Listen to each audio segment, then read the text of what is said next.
Hey everyone, Bobo here, and today we're talking about some Mezco 112 Collective Netflix Punisher action figure. Frank Castle here, played by that very talented actor that I can't pronounce his last name, so I'm just going to flash it on the screen right now so you know who it is.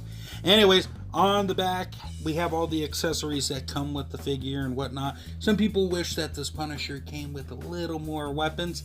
I can understand that, but at the same time, I don't work at Mezco, so I can't tell you one way or another what justifies a plethora of accessories or not in terms of licensing and whatnot. Anyways, I've rambled on too much about that, so this is what you get outside, and we'll talk about that more in a bit.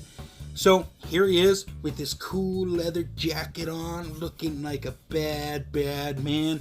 He's got the vest on. He has a presence and a profile to him that I certainly enjoy. And then moving up so we can get that profile shot of theatrics, if you will. Here's the Punisher, all locked and loaded. Let's talk about that head sculpt. Shane's graduated from AMC's The Walking Dead to the Netflix Punisher here, and I think Mezco has done one of their best sculpts that I've ever seen. I mean, some of the head sculpts based on real people are hit or miss with some people. Personally, it's not the end of the world if it doesn't look 100% like it, but I think this head sculpt just really captures everything really well. It's done fantastic. The hair looks great. I know some people have complained about the fade and whatnot. It doesn't bother me as much. I'm not looking at that intricate of a detail. But some people are, and that's okay if that's your thing. Of course, right here we have the vest. Done very well, mind you. It's made of a harder plastic, and some people are kind of mad about that because it limits the articulation. Honestly, I'm not losing sleep over it. For some people, that might be the thing.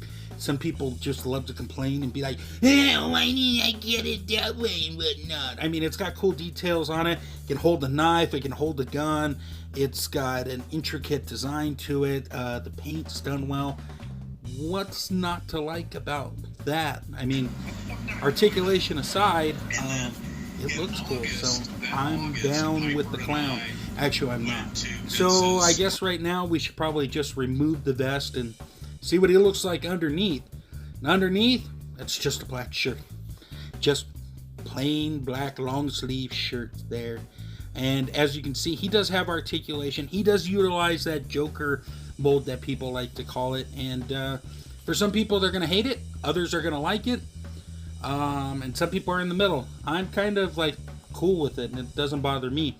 Now, as far as the pants go, there's a lot of nice detail with the knee pads and the pockets that are sewn in there and the pouches, if you will. Now, you can't open those up or anything, but the detail's there at least, and they could have just given us plain black pants. So the fact that they went as far as they did with it doesn't bother me. Once again, for some people it might, but for me, I'm cool with it. So with that being said, why don't we cover the fun part of this? Articulation. Now, in terms of the head, it's a single piece. It's connected by a ball peg. It goes left, right, side to side, goes up and down that much. I mean, it's not amazing, but it's not horrible either. The arms do go up quite a bit. They do go down, and you can bring them all the way around if you choose to do so. Swivel and hinge at the elbow. No bicep swivel, but it hinges pretty good, better than most. I don't know if it's just the way it's laid out, but it does work. And then you got that ball peg at the hand that swivels and whatnot. Waist twist, so there is that. His legs go out that far. If you push it any further, it will pop out. It kicks forward. It goes back quite a bit. Pretty dang well, actually. Thigh cut right there. Double bend at the knees.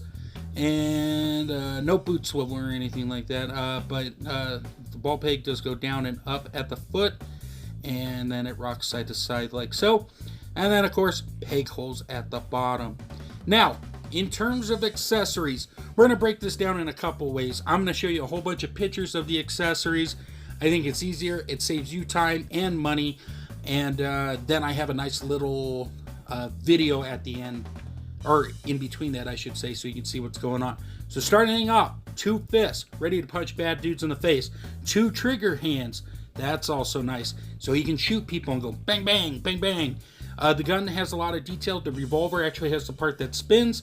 The other one's like a Glock or something. And then you got an ammo clip. And then Mezco includes an additional ammo clip that he can hold. He's got a knife so he can stab people when they're bad. He's got a Gatling gun so he can shoot people like crazy that get in his way of justice. It also has the bullet belt to it. We also have a bullet effect. We've seen this before. It looks good. He has gripping hands for certain items that you've already seen. As you can see, he can hold certain things. He's got open hands when the cops come to arrest him. We got another muzzle blast here.